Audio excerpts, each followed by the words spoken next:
Homemaking Through the Decades. 1920s audiobook edition. A little glamour and a lot of joy. After the long seriousness of the war years, the 1920s arrived in American homes like a window being flung open. The economy boomed, at least for most of the decade.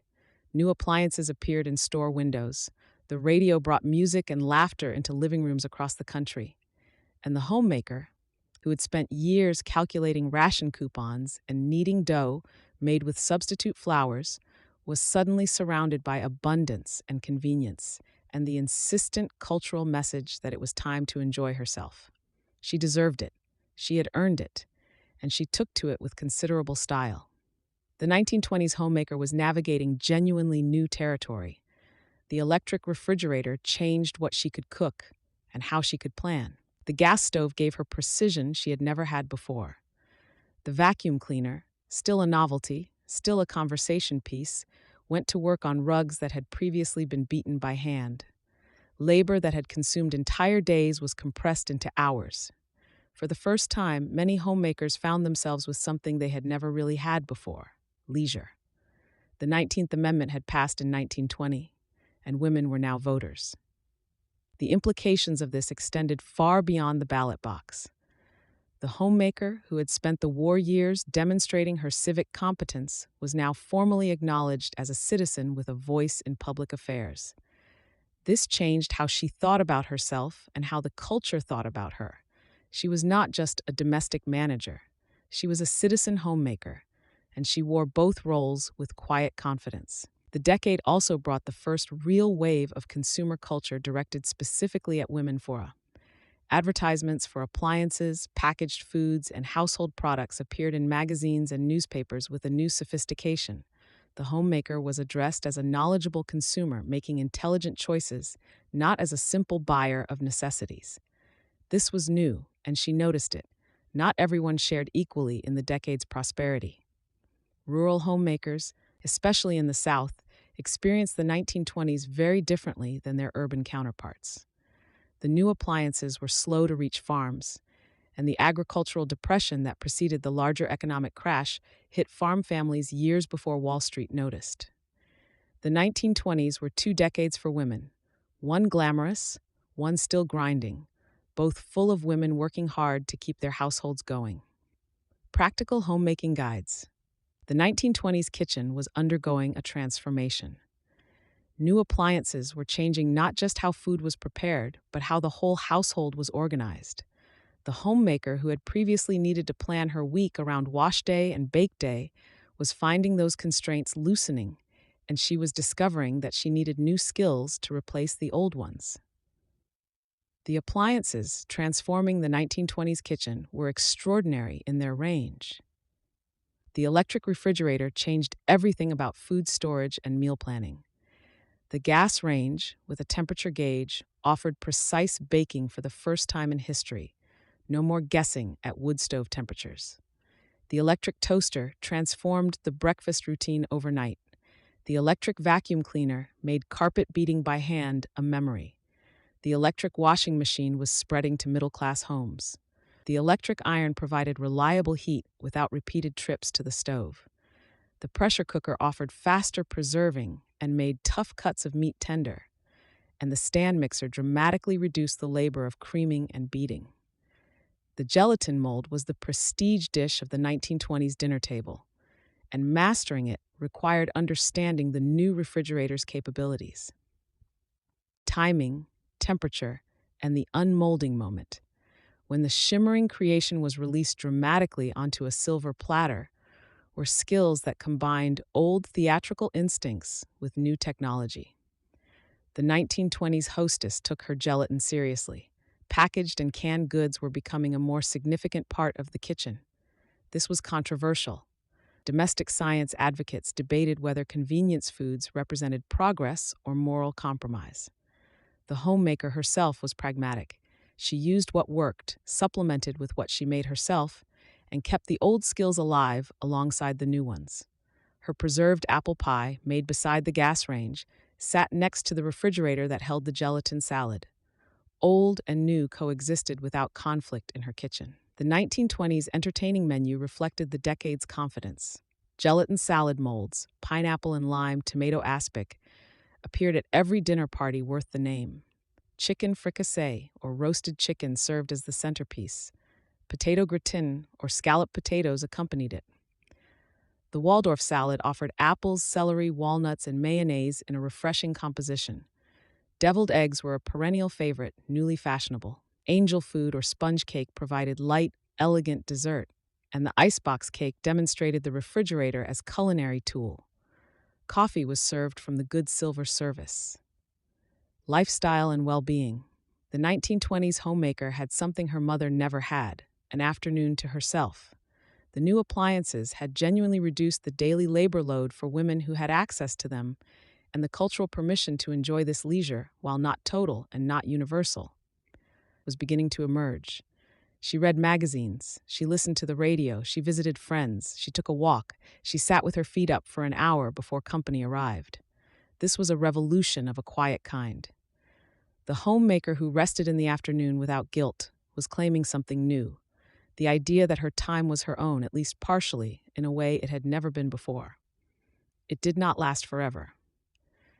The Depression was coming, and with it a return to the grinding economics of survival.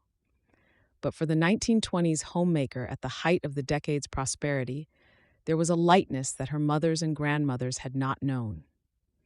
The bob cut changed daily life in ways that seemed trivial but were not.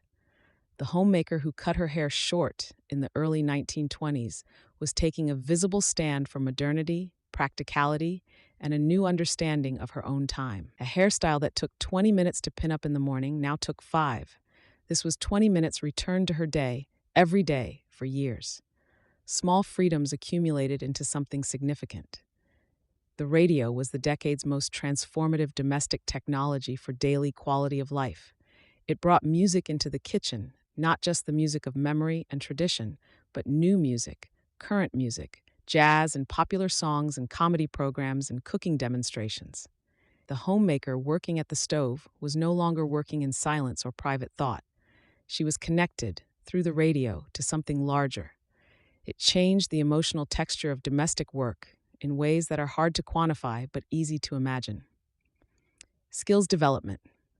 The 1920s homemaker was developing a new kind of skill alongside the old ones, the skill of being a consumer, choosing between brands, reading advertisements critically, evaluating the claims of packaged food manufacturers, understanding what the new appliances actually did and did not do.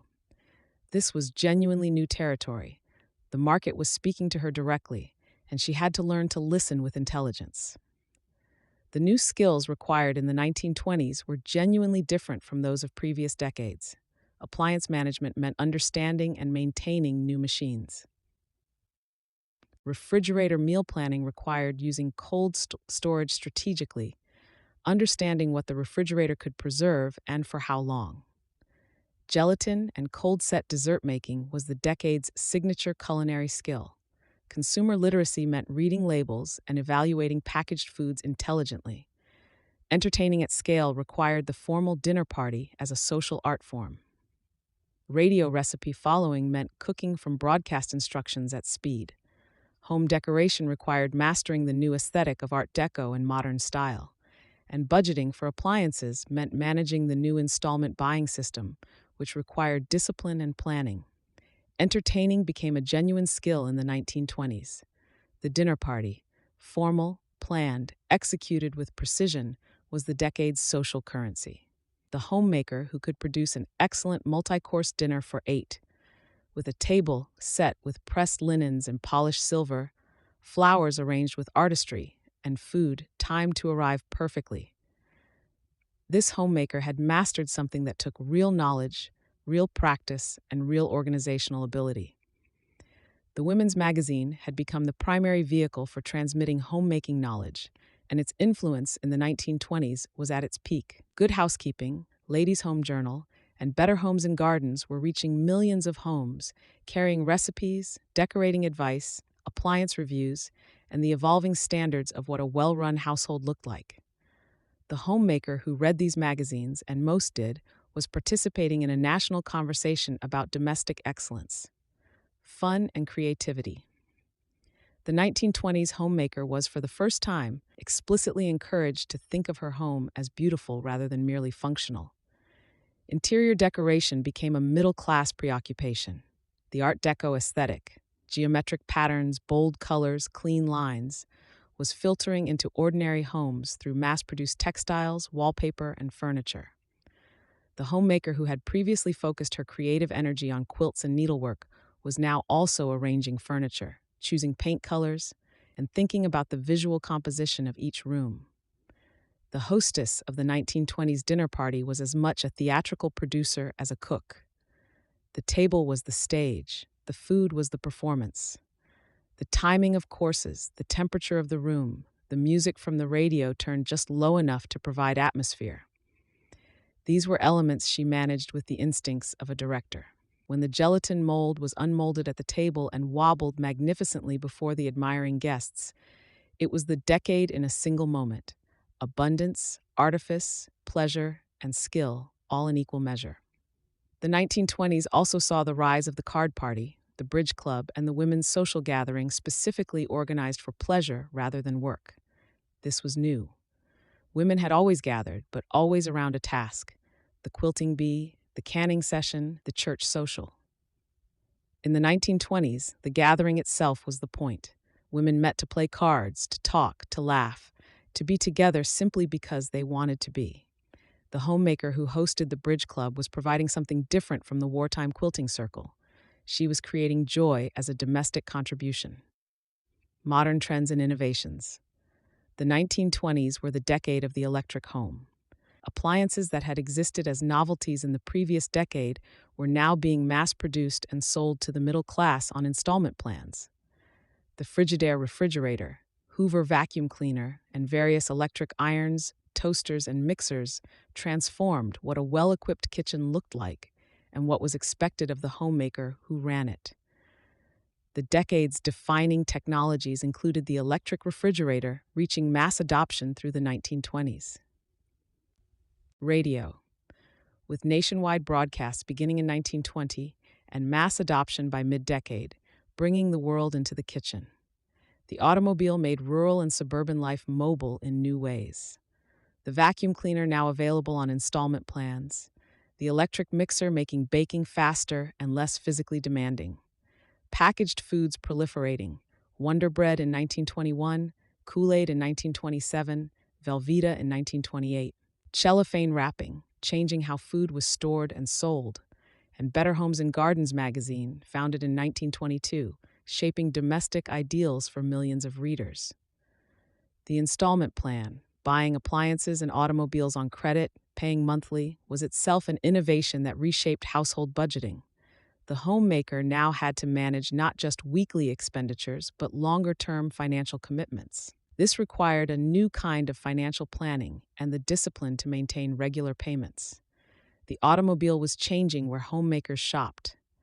The neighborhood corner market was giving way to the slightly larger, slightly more distant grocery store that could be reached by car. This gave the homemaker more choice and access to a wider variety of goods, but it also required the ability to drive, which millions of women were learning to do, often to their husbands. Initial skepticism and eventual gratitude. Cost of living. The 1920s economy was, for most of the decade, genuinely prosperous. Real wages rose. Consumer goods became more affordable.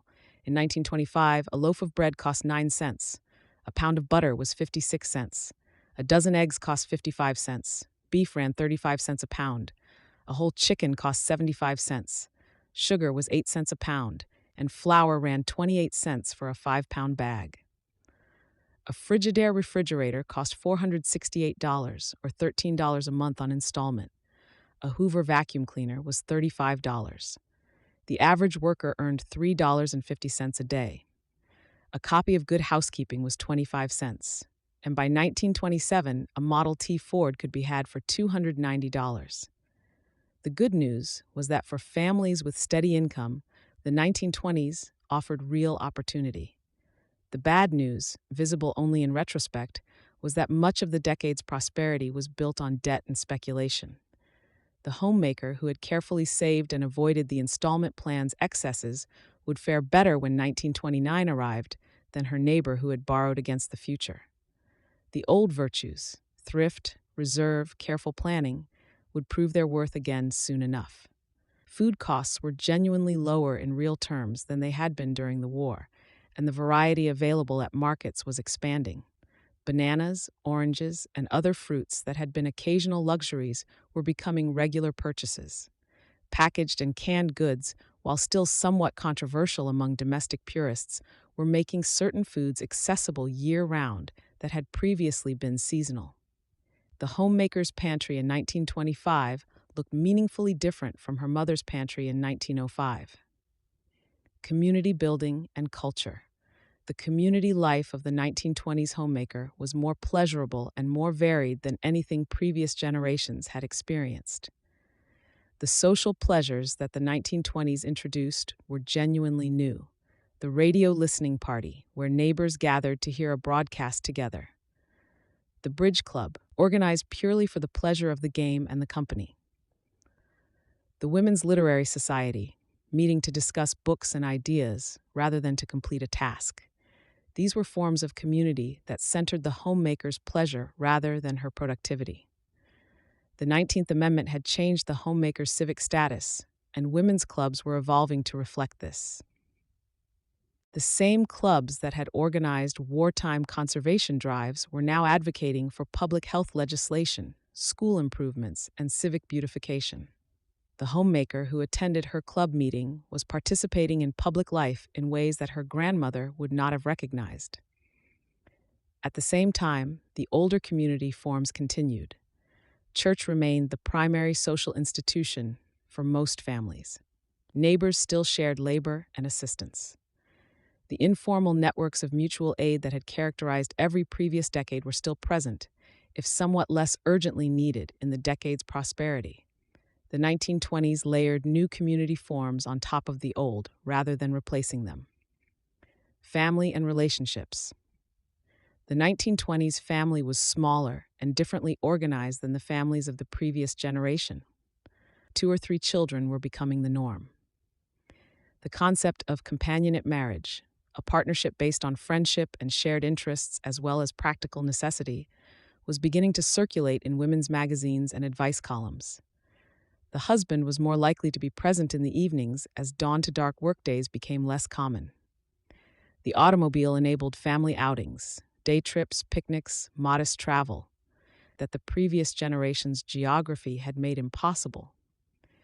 The daughter of the 1920s homemaker was often living a quite different life from her mother at the same age.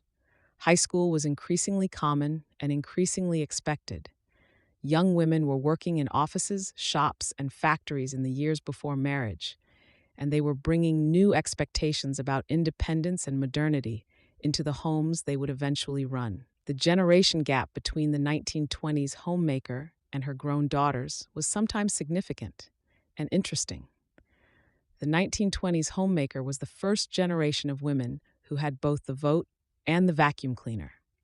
The combination mattered more than either one alone. She was navigating the genuine expansion of her civic identity while also managing a household that was becoming more efficient, more connected, and in many ways more pleasurable than any household that had come before. Seasonal homemaking. The seasonal rhythms of homemaking persisted through the 1920s, modified but not eliminated by the new conveniences. The homemaker still preserved in summer, still cleaned thoroughly in spring, still prepared for winter. But the urgency had lessened. The refrigerator meant less critical dependence on the autumn preserving season. The furnace meant less anxious preparation for winter cold. The seasons remained the structure of the year, but they were gentler masters. Spring became a season for cleaning and entertaining. Spring cleaning was now faster with the vacuum, but still thorough. The house aired, windows thrown open, the accumulated dust and heaviness of winter cleared away. The decor was refreshed with new wallpaper, new curtains, fresh paint. The summer garden was planned for flowers alongside vegetables. The social calendar began to fill as the entertaining season opened. Radio gardening programs provided a new source of planting guidance. Summer was for leisure and lighter work. The garden was tended with flowers now a priority alongside food crops. Day trips by automobile were the new family summer pleasure. Lighter cooking featured cold dishes and salads, with the refrigerator working overtime. Bridge clubs met outdoors on the porch. And vacations, still novel, increasingly common for families who could afford them, introduced a new concept into domestic time. Autumn brought the entertaining season back into full swing. Dinner parties resumed after summer. Some preservation was still done, particularly jams and apple butters. New fall fashions updated the homemaker's wardrobe. The children returned to school, and the household settled into routine, and holiday planning began early. The new consumer culture was beginning to encourage it. Winter was for warmth, hospitality, and the new leisure. The 1920s Christmas dinner was elaborate and celebrated. Bridge clubs and parlor games filled the social calendar. Radio listening in the evenings gathered the family around the set. Reading and needlework occupied the afternoon leisure hour. And the new magazines arrived. Good Housekeeping, Ladies' Home Journal, each one a world of ideas and aspiration for the homemaker who opened them. Homemaking and personal growth. The 1920s homemaker was, for the first time, genuinely encouraged to think of her personal development as something worth cultivating. Women's magazines carried articles on self-improvement, on developing one's intellect, on the importance of cultivating interests beyond the household. This was partly commercial. Educated, interested women were better consumers, but it was also a genuine cultural shift. The leisure hours that new appliances had created were often spent on exactly this kind of development.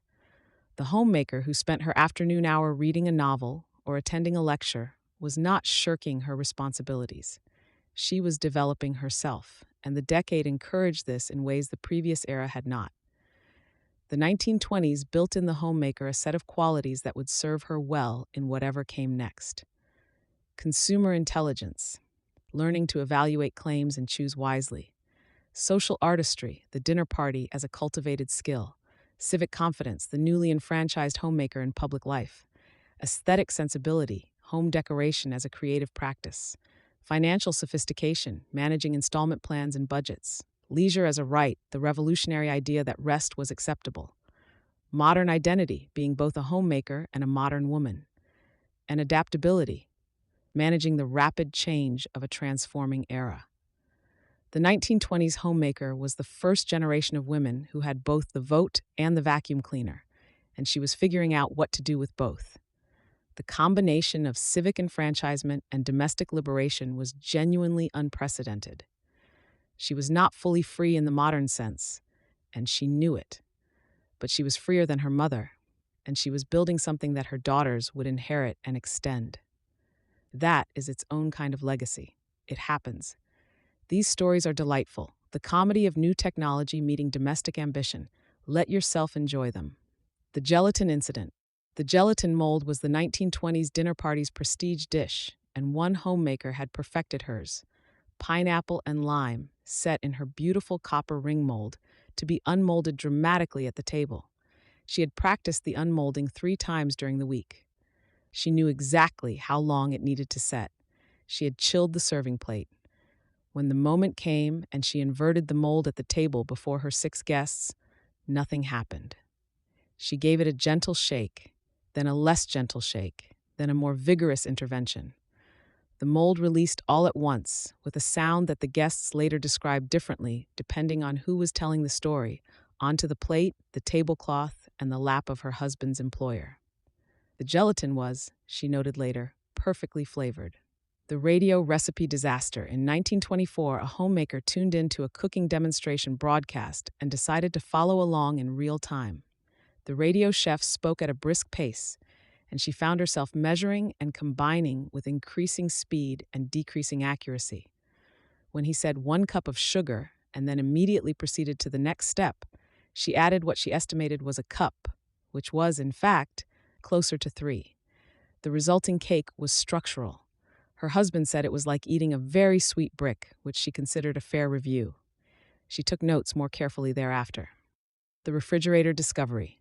The new electric refrigerator was a marvel, and one homemaker used it with enthusiasm. Too much enthusiasm, it turned out. Discovering that cold preserved things she placed in the refrigerator: leftover soup, a roast chicken, a bowl of apples, a block of cheese, 3 kinds of pie, some flowers she didn't want to wilt, a candle she was saving for a special occasion, in a moment of optimistic logic, a small potted plant. Rolled.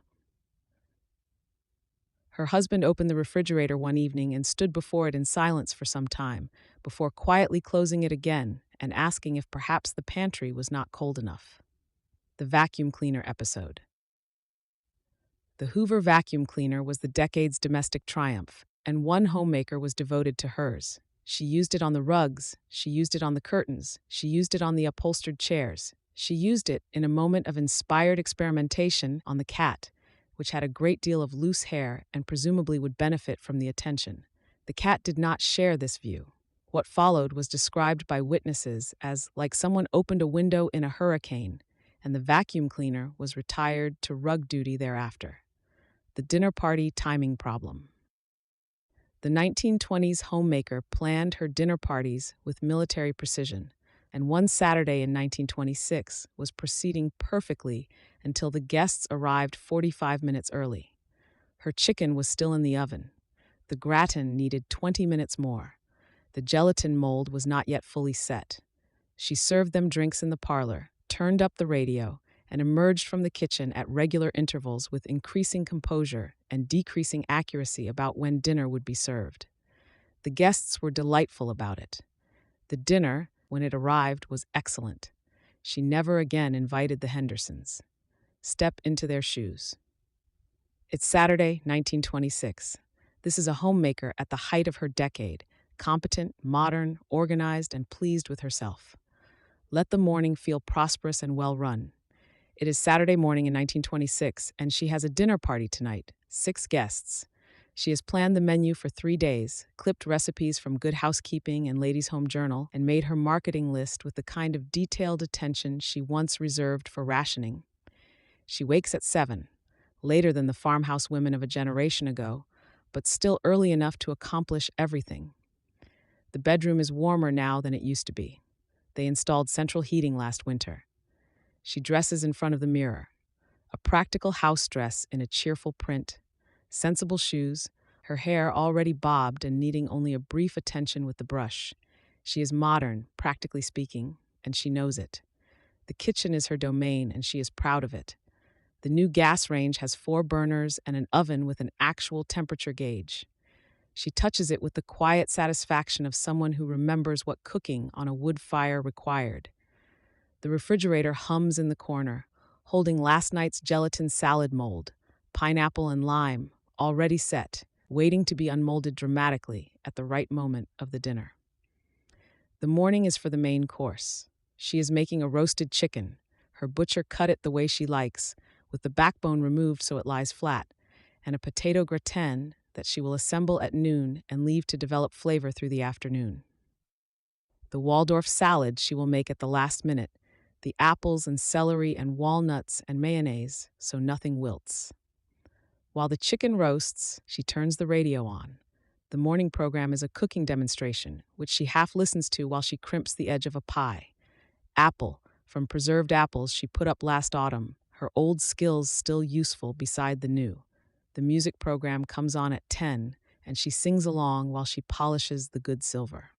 Her daughter, 14, comes downstairs at 9:30 and immediately understands that today is a party day. She knows her job. Set the dining room table, press the good tablecloth, arrange the centerpiece. Fresh flowers her mother bought yesterday at the market. The daughter does this with seriousness and care, having watched her mother host a dozen dinners and understood that the table is as important as the food. Ace. In the afternoon, she allows herself an hour to rest. Genuinely rest. Feet up, the magazine open in her lap. This is new. Her mother never rested in the afternoon. The new appliances have made this possible, and she takes it without guilt, which is its own kind of progress. By 5 o'clock, the kitchen is controlled chaos in the best possible way. The chicken rests on the carving board. The gratin is golden and bubbling. The Waldorf salad is assembled in the glass bowl, beautiful against the white tablecloth. The gelatin mold, unmolded at last onto a silver platter, wobbles magnificently. The radio is now playing jazz at a volume she will turn down before the guests arrive, but is currently turned up enough to make the work feel festive. The guests arrive at 6. She takes their coats with warmth and puts them straight at ease because this is her skill, not just the cooking, but the making of comfort. The dinner is excellent. The gelatin mold draws admiring comments. The apple pie is complimented 3 times. When the last guest leaves at 10, she stands in the kitchen for a moment, listening to the quiet, and feels the particular satisfaction of a plan perfectly executed. She will wash the dishes in the morning. Tonight she has earned her rest. Her day, Saturday, 1926. 7 in the morning, rise, dress, and take inventory of the kitchen for the evening. 7:30, refrigerator check, gelatin mold setting properly. 8, breakfast for the family, coffee, toast, a moment to read the paper. 8:30, chicken prepared and into the oven by 9. 9, chicken roasting, radio on, apple pie crimped and set aside. 9:30, daughter up, dining room table assignment given. 10, good silver polish to the radio music program. 11, potato gratin assembled and into the oven alongside the chicken. Noon, chicken out to rest, gratin continues, marketing list reviewed. 12:30, quick walk to the market for fresh bread and cream. 1, kitchen tidied, table setting checked and adjusted. 2, the afternoon rest, feet up, magazine radio, an hour of her own. 3, hair done, dress changed for the evening. 4, final kitchen preparations, Waldorf salad ingredients laid out. 5, gratin golden and ready, chicken carved, Waldorf assembled. 5:30, gelatin mold unmolded, radio turned to jazz, house final check. 6, guests arrive, coats taken, drinks poured. 7, dinner served, gelatin salad, roasted chicken, gratin, Waldorf. 8:30, apple pie served with cream, conversation at its best. 10, last guest departs, kitchen surveyed, dishes left for morning. 10:15, bed with the satisfaction of a plan perfectly executed. Recipes from the 1920s. These recipes are from the 1920s kitchen at its most confident, making the most of the new appliances, embracing new techniques, and keeping one foot in the delicious traditions of the decades before. Lime and pineapple gelatin mold. The gelatin mold was the most theatrical dish at the 1920s dinner table. The trick is patience. Let it set fully, chill the serving plate, and when the moment comes, commit. A wobble at the table was a sign of success. This one is bright, refreshing, and still makes people smile. Ingredients: 1 3-ounce package of lime gelatin, 1 cup of boiling water, 1 cup of cold water, 1 8-ounce can of crushed pineapple, drained, reserve the pineapple juice, 4 ounces of cream cheese softened, half a cup of whipped cream or sour cream. Directions: dissolve the gelatin in boiling water, then add the cold water and reserved pineapple juice. Chill until slightly thickened, about 45 minutes in the refrigerator. Beat the cream cheese until smooth and fold into the thickened gelatin. Fold in the drained pineapple and the whipped cream. Pour into a lightly oiled ring mold or individual cups. Chill until fully firm, at least 4 hours or overnight. To unmold, dip the mold briefly in warm water, place the plate on top, and invert firmly. Serve on a bed of crisp lettuce leaves. Waldorf salad. The Waldorf salad was created at the Waldorf Astoria Hotel in the 1890s but reached its peak popularity in the 1920s home, when the refrigerator made the mayonnaise safe and the automobile made the walnuts affordable. Make it at the last possible moment. Everything. 3 crisp apples, preferably tart, cored and diced, do not peel. 3 stalks of celery sliced thin. Half a cup of walnut halves, roughly broken. Half a cup of good mayonnaise. 1 tablespoon of fresh lemon juice. Salt to taste. Lettuce leaves to serve. Directions: mix the lemon juice into the diced apples immediately to prevent browning. Combine apples, celery, and walnuts in a bowl. Add the mayonnaise and toss gently until evenly coated. Season with salt, taste, and adjust. Serve at once on lettuce leaves. This salad does not wait. Make it last. Apple pie from preserved apples. This is the pie she made with apples she had put up herself the previous autumn. Proof that the old skills still serve the new kitchen. If you have fresh apples, use them. But the home canned apple filling has a softness and depth of spice that the 1920s homemaker understood well. Ingredients: pastry for a double crust 9-inch pie, 1 quart of home canned apple slices or 6 medium apples peeled and sliced, 3/4 cup of sugar, 2 tablespoons of flour, 1 teaspoon of cinnamon, a 1/4 teaspoon of nutmeg, a 1/4 teaspoon of salt, 2 tablespoons of butter cut in small pieces, 1 tablespoon of lemon juice. Directions: preheat the oven to 425 degrees. Line a 9-inch pie plate with the bottom crust. Drain the canned apples well and toss with sugar, flour, spices, salt, and lemon juice. Pile the filling into the crust and dot with butter. Cover with the top crust, crimp the edges firmly, and cut several steam vents. Bake at 425 for 15 minutes, then reduce to 375 for 30 to 35 minutes more. Cool at least 1 hour before cutting. The filling sets as it cools. Serve with cream, as the 1920s always intended. What we learned, and what we still use today. The 1920s homemaker showed us what abundance looks like when it's well managed. And she also showed us, by implication, what happens when it isn't. The stock market crash of 1929 ended the decade's prosperity abruptly, and the homemakers who had saved, who had kept their old skills alongside their new ones, who had not borrowed against an imaginary future, were the ones who navigated the coming depression with the most grace.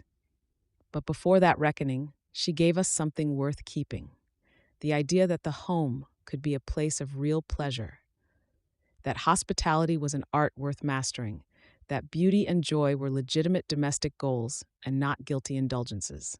She was right about this, and it is still true. Ingredients: lessons from the 1920s we still use today. These are the practices worth carrying forward. Master one entertaining dish. The 1920s homemaker practiced her gelatin mold until the unmolding was a performance.